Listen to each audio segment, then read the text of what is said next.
9월 둘째 주 주일 예배를 사도신경으로 신앙 고백을 드림으로 하나님께 예배를 드리겠습니다. 전능하사 천지를 창조하신 하나님 아버지를 내가 믿사오며 그 외아들 우리 주 예수 그리스도를 믿사오니 이는 성령으로 잉태하사 동정녀 마리아에게 나시고 본디오 빌라도에게 고난을 받으사 십자가에 못 박혀 죽으시고 장사한 지 사흘 만에 죽은 자 가운데서 다시 살아나시며 하늘에 오르사 전능하신 하나님 우편에 앉아 계시다가 저리로서 산 자와 죽은 자를 심판하러 오시리라.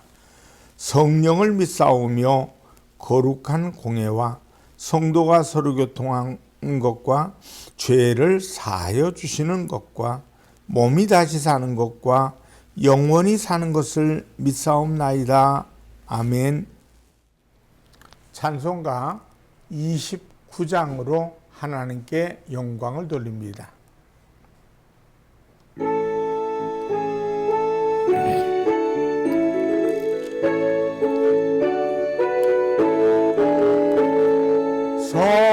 성도여 다 함께 할렐루야 아멘. 주 찬양하여라 할렐루야 아멘. 주 보좌 앞에서 택하신 은혜를 다 찬송하여라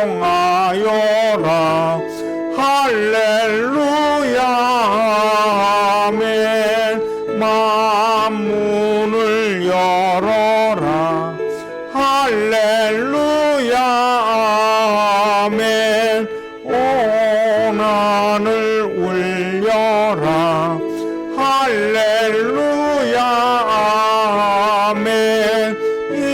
인도자 되시며 친구가 되신 주 그 사랑 끝없다 할렐루야 아멘.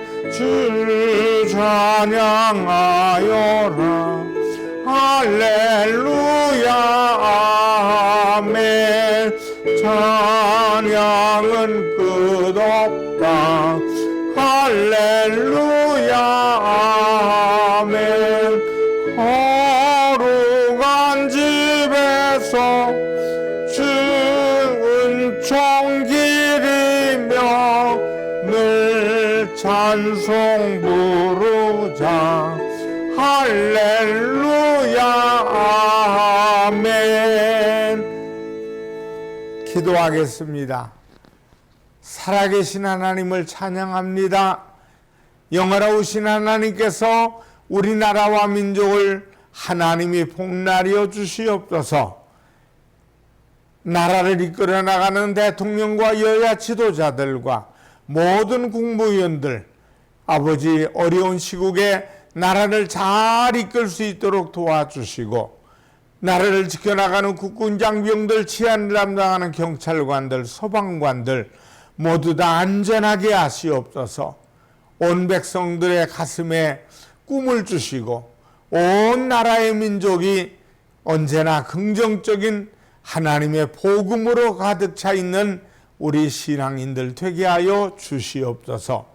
말씀을 들을 때 귀를 열어주시고 말씀 속에 살아계심을 만나게 도와주시옵소서. 예수님의 이름으로 기도드리옵나이다. 아멘. 하나님의 말씀은 요한복음 4장 20절로 24절의 말씀이 되겠습니다. 우리 조상들은 이 산에서 예배하였는데 당신들의 말은 예배할 곳이 예루살렘에 있다 하더이다. 예수께서 이르시되 여자여 내 말을 믿으라. 이 산에서도 말고 예루살렘에서도 말고 너희가 아버지께 예배할 때가 이르리라. 너희는 알지 못하는 것을 예배하고 우리는 아는 것을 예배하노니 이는 구원이 유대인에게서 남이라. 아버지께 참되게 예배하는 자들은 영과 진리로 예배할 때가 오나니 곧 이때라. 아버지께서는 자기에게 이렇게 예배하는 자들을 찾으시느니라. 하나님은 영이시니 예배하는 자가 영과 진리로 예배할지니라. 요한복음 4장 20절로 24절의 말씀을 통해 하나님께 예배하라, 이런 말씀의 제목으로 은혜를 나누겠습니다. 오늘 우리가 본문 22절의 말씀에서 예수님께서 사마리아인들에게 대해서 말씀하시는 내용이 있습니다. 너희는 알지 못하는 것을 예배하고, 사마리아는 북이스라엘의 수도입니다. 솔로몬 왕 이후 르호보암 왕이 통치하는 남유다와 여로보암이 다스리는 북이스라엘이 분열되면서 북이스라엘은 예루살렘이 아닌 그리심산에 신전을 세우고 그곳에서 하나님께 예배드렸습니다. 그런데 북이스라엘의 하나님은 아브람과 이삭과 야곱의, 즉 그 하나님이 아닌 저들 나름대로 만든 금송아지 상이 있었습니다. 저들은 그 형상을 만들어서 신전에 두고 하나님으로 섬겼습니다. 곧 우상을 섬긴 것입니다. 때문에 예수님께서는 저들에 대해 알지 못하는 것을 예배한다고 하신 것입니다. 이러한 예가 이방 땅에는 그대로 나타납니다. 바울 사도가 아덴에 전도 여행을 갔을 때 그 땅에 알지 못하는 신에게라고 새긴 단을 보았습니다.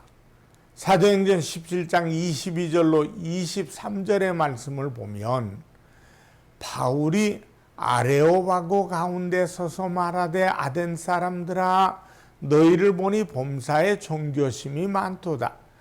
내가 두루 다니며 너희가 위하는 것들을 보다가 알지 못하는 신에게라고 새긴 단도 보았으니, 그런즉 너희가 알지 못하고 위하는 그것을 내가 너희에게 알게 하리라. 아덴 사람들은 고상한 것을 찾으려고 노력했습니다. 그래서 늘 저자거리에 모여 새로운 것을 배우려고 애썼습니다.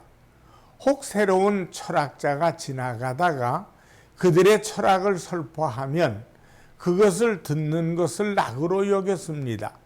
새로운 종교 철학이 있으면 그것을 들었고, 그리고 알지 못하는 신을 섬겼습니다. 사도 바울이 전도여행하는 가운데 가장 힘들었고 결실이 적었던 지역이 바로 이 아덴입니다. 왜냐하면 저들은 바울이 전하는 복음을 바로 새로운 철학 중의 하나, 이방의 종교 철학이라 생각했고 여겼습니다. 이렇게 이방인들은 알지 못하는 신에게 제의를 지내고 예배하려고 합니다. 그러나 우리는 살아계신 하나님께 예배드리며 영광을 돌립니다. 이것이 얼마나 큰 복인지 모릅니다. 저들은 알지 못하는 신에게 절합니다. 그러나 우리는 창조주요, 생명의 근원이신 살아계신 하나님, 구원자가 되신 하나님 앞에 예배를 드리고 있습니다. 이것이 복입니다. 그러나 그럼에도 불구하고 이 예배 속에 빠지기 쉬운 함정이 있습니다. 그것은 먼저 규범의 틀에 묶이기 쉽다는 점입니다.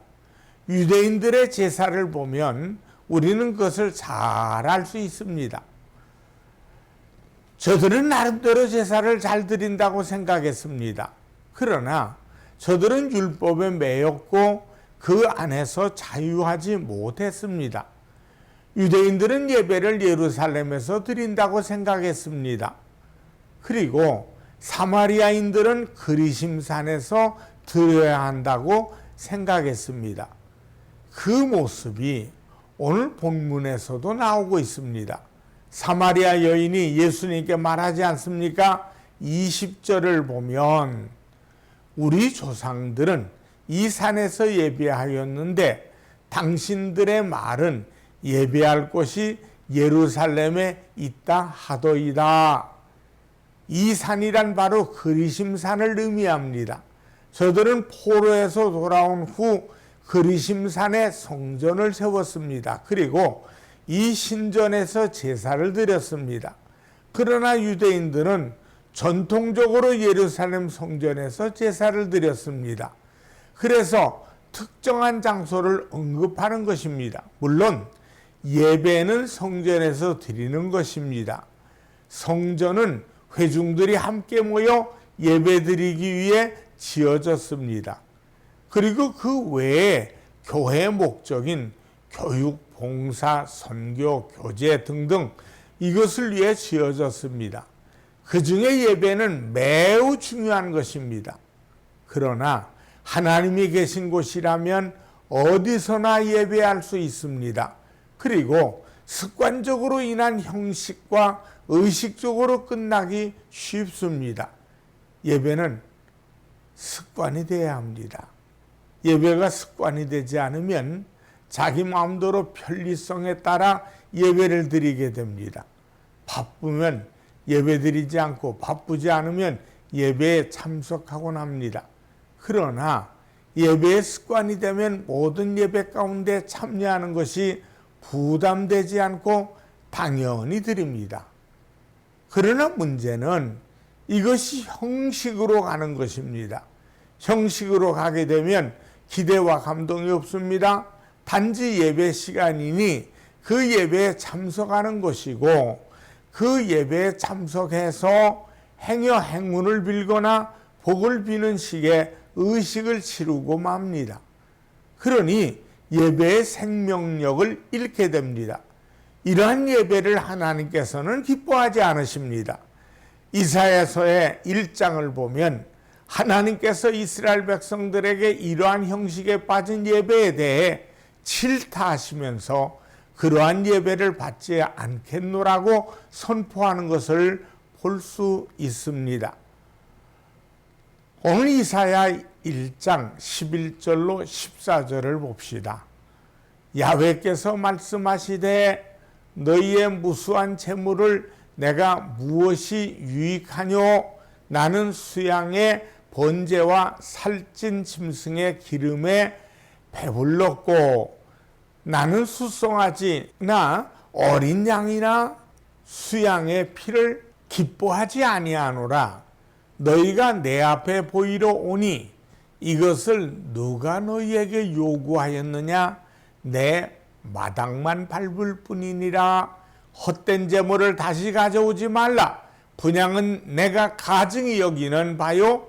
월삭과 안식일과 대회로 모이는 것도 그러하니 성회와 아울러 악을 행하는 것을 내가 견디지 못하겠노라.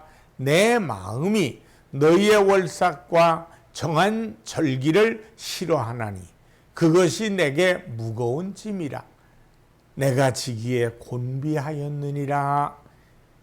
이것이 두 번째 빠지기 쉬운 함정입니다.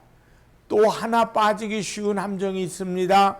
그것은 감정으로 인한 자기도취에 빠지는 예배입니다. 오늘날 예배의 함정 중에 하나이기도 합니다.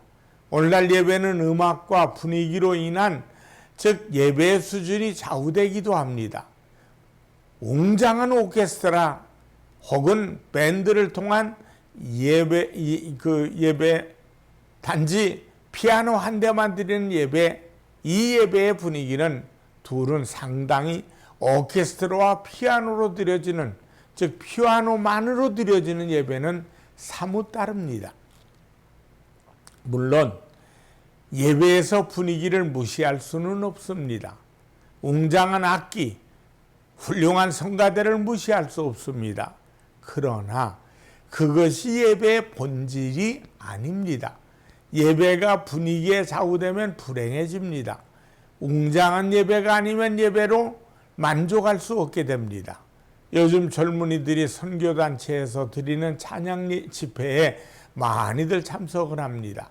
웅장한 밴드와 많은 젊은이들의 함성과 뜨거운 찬양, 그리고 강사들의 도전적인 설교, 이것에 길들여진 젊은이들이 교회 안에서의 예배를 싱겁게 생각하는 경향이 있습니다. 그래서 자꾸 겉도는 모습을 볼 수 있습니다. 이것이 참으로 위험합니다. 예배는 분위기가 아닙니다. 사탄은 우리 성도들을 이렇게 감정적인 요소를 통해서 미혹하려고 합니다. 그것이 아니면 먹지 않게 되는, 먹히지 않는 그런 전략이죠. 그리할 때 스스로 예배할 수 없고 어디서든 예배할 수 없습니다. 어느 겨울철 영국의 한 해변가에 수많은 갈매기떼들이 떼죽음을 당해 있는 것이 발견되었습니다. 조류학자들이 조사한 결과 그 갈매기들은 스스로 죽은 것입니다. 왜냐하면 따뜻한 시기에 바닷가를 찾아온 여행객들이 갈매기들에게 먹이를 던져 주었습니다. 갈매기들은 그것을 하나하나 받아 먹다 보니 그 먹이에 길이 들린 겁니다. 그런데 겨울철이 되면서 사람들의 발길이 뜸해지기 시작했습니다. 사람들이 줄자 갈매기들은 먹이를 얻을 수가 없었습니다. 갈매기들은 바닷속에서 먹이를 스스로 찾아 먹어야 하는데 사람들이 던져주는 먹이에 길들여지다 보니 스스로 먹이를 찾는 것을 잊어버린 것입니다. 그러니 자연히 굶어 죽을 수밖에 없었습니다. 이와 같이 사탄도 우리를 이러한 분위기나 방법으로 유혹하고 시험에 들게 합니다. 좋은 분위기, 화려한 분위기, 감동적인 것만 던져주고 그것이 없을 때는 예배가 아니라고 생각하게 만든 거죠. 스스로는 예배하지 못하고. 이것이 사탄의 무서운 전략입니다. 이것을 깨달아야 합니다. 예배는 때와 장소, 회중 분위기에 상관없이 드려야 됩니다. 야곱이 외삼촌 라반이 있는 하란으로 가다가 베델에서 돌제단을 쌓고 하나님께 예배드리는 모습을 우리는 창세기에서 볼 수 있습니다. 그때 야곱은 회중들과 함께 드린 예배가 아닙니다. 웅장한 음악이 있었던 것도 아닙니다. 훌륭한 성전 안에서 드린 것도 아닙니다. 빈들에서 홀로 하나님께 온전히 예배를 드립니다. 그때 하나님께서 야곱의 예배를 받으시고 그날 밤 야곱의 꿈에 나타나셨습니다. 그리고 야곱에게 복을 선포하십니다. 이렇듯 하나님과의 관계성 속에서 우리는 예배 드려야 합니다. 오늘 우리가 예배 드리는 이 순간 중요한 것은 분위기가 아닙니다. 오직 하나님과 나와의 관계 속에서 그분 앞에 나 자신을 내어드리며 찬양하고 기도하고 말씀을 사모하고 예물을 드려가며 하나님 앞에 예배를 드려야 됩니다. 우리가 드리는 예배는 첫째, 신령과 진정으로 예배를 드려야 합니다. 특별히 중요한 것은 영과 진리로 예배해야 합니다. 오늘 본문 24절에 보니까 하나님은 영이시니 예배하는 자가 영과 진리로 예배할지니라 그랬습니다. 영으로 예배를 드린다는 것은 성령을 통한 나의 온전한 영으로 예배한다는 것입니다. 예배에서 성령의 임재하심과 충만하심은 매우 중요합니다. 성령께서 임재하지 않는 예배를 상상해 보셨습니까? 그것은 인간적인 의식으로 그칠 뿐입니다. 그러나 성령께서 함께 하시고 온 성도들이 성령으로 충만할 때 감사와 감격과 은혜 가운데서 예배를 드리게 되는 것입니다. 그렇게 예배를 드릴 때 우리는 진리를 깨닫게 됩니다. 진리란 진리의 말씀에 따른 진심으로 예배하는 것입니다. 예배의 진정성을 의미하는 것입니다. 하나님께 예배하고자 하는 마음이 넘쳐나고 주시는 말씀에 응답하겠다고 하는 의지가 있으며 은혜를 사모하는 마음으로 예배를 드리는 것입니다. 이것이 바로 산제사입니다. 생명력 있는 예배입니다. 그런데 하나님께서 영과 진리로 예배할지니라 라고 말씀하시는 것은 유대인들과 사마리아인들에게서는 바로 이것이 빠졌기 때문입니다. 그래서 예수님께서 사마리아 여인과의 대화에서 앞으로 영과 진리로 예배할 때가 온다고 하셨던 것입니다. 예배를 드릴 때 우리는 은혜가 충만하게 됩니다. 정말 하나님께서 살아계시고 살아계신 하나님께서 내게 말씀을 주시고 내게 은혜를 베푸시며 내게 복을 주신다는 것을 느끼고 또 실제로 받게 됩니다. 예배를 잘 드리는 사람 치고 은혜를 받지 않는 사람 없습니다. 늘 예배를 받고 감사하면서 살아가는 사람들을 잘 살펴보면 항상 살아있는 예배를 드리고 있습니다. 둘째, 하나님을 알아야 합니다. 사랑하는 성도 여러분, 저는 여러분이 항상 이러한 예배를 드리길 원합니다. 이 예배를 드릴 때 우리의 영이 살고 우리의 삶이 복되고 경건할 수 있기 때문입니다. 그렇다면 예배를 위해서 우리는 하나님을 바로 알아야 합니다. 하나님을 바로 알 때 우리는 이렇게 예배할 수 있습니다. 오늘 말씀에 보면 하나님께서 어떠한 사람을 찾으시는지에 대해서 주님께서 말씀하십니다. 23절 말씀을 보면 아버지께 참되게 예배하는 자들은 영과 진리로 예배할 때가 오나니 곧 이때라. 아버지께서는 자기에게 이렇게 예배하는 자들을 찾으시느니라. 사랑하는 성도 여러분, 하나님께서 찾으시는 사람들이 어떠한 사람들인지 아십니까? 성경에 보면 두 부류의 사람에 대해서 말씀합니다. 하나는 중보자입니다. 이사야 59장 16절과 예레미야 5장 1절을 보면 하나님께서 예루살렘을 위한 중재자를 찾으시고 그러한 자들이 없음을 이상하게 여기셨다고 하십니다. 모든 세대를 통해 하나님께서는 바로 이 중보자를 찾으십니다. 그리고 두 번째로는 바로 신령과 진정으로 진리로 예배하는 사람들입니다. 하나님께서 찾으시는 사람, 그 사람들이 어떠한지를 알 때 우리는 그분께 어떻게 예배해야 하는지를 알게 됩니다. 그리고 하나님께서 원하시는 것이 무엇인지를 알 때 우리는 그것을 통해 하나님께 예배 드리게 되고 그 삶을 드리게 됩니다. 안식일에 밀 이삭을 잘라 먹은 제자들이 바리새인들에게 질타를 받을 때 주님께서 그들에게 하신 말씀이 있습니다.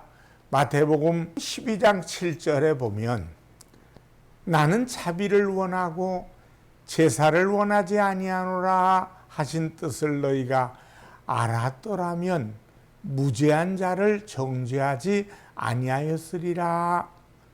제사보다 사랑을 원하노라고 하나님은 우리가 어떠한 형식과 규정을 지키는 것도 좋지만 그 이전에 먼저 사랑으로 하라고 하십니다.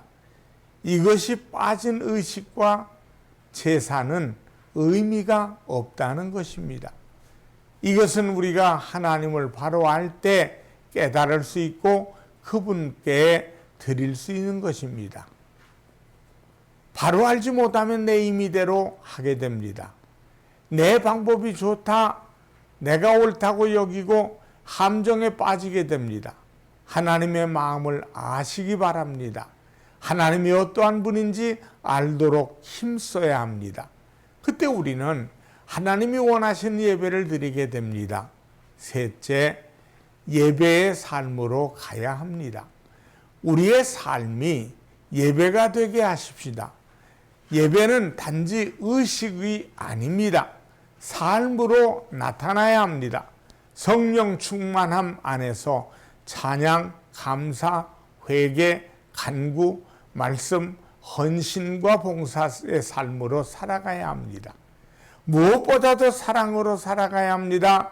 법보다 규칙보다 사랑이 우선입니다. 그 사랑 안에서 내가 규칙과 틀 가운데서 살아갈 때 나는 자유할 수 있습니다. 그리고 진정성 있는 삶을 살게 되고 예배를 드리게 됩니다. 우리가 이 세상을 마감할 때 가장 후회하는 것이 무엇인 것 같습니까? 그리고 하나님 앞에서 가장 질타를 받을 것이 무엇일까요? 오래전에 읽은 책 속에 일본에서 말기 의료 전문가인 오츠 슈이츠가 죽기 전에 후회하는 25가지라는 책을 썼습니다. 그가 약 1000여 명의 환자들과 상담하고 치료하면서 그들이 남긴 후회스러운 말, 이걸 정리해 보았습니다. 약 25가지 정도로 정리를 했습니다. 그것을 정리해서 책으로 냈는데 그 말들을 보면 이러한 것입니다. 삶을 소중히 여기지 않은 것, 자신이 하고 싶은 것을 하지 않은 것, 꿈을 이루지 못한 것, 악행의 손을 적신 것, 감정에 휘둘린 인생을 보낸 것, 다른 사람에게 관대하지 못했던 것, 만나고 싶은 사람을 만나지 못했던 것, 생과 사회 문제를 넘어서지 못했던 것, 신의 존재를 몰랐던 것, 사랑하는 사람에게 고맙다고 전하지 못했던 것, 사랑하지 못할 것을 사랑한 것, 사랑하지 못한 것, 사랑하지 못한 것이 후회가 된다고 합니다. 사랑하지 못하는 것, 이것이 가장 후회가 되는 것 중에 하나입니다. 그리고 하나님께서도 우리의 삶을 보실 때 이것을 보실 것입니다.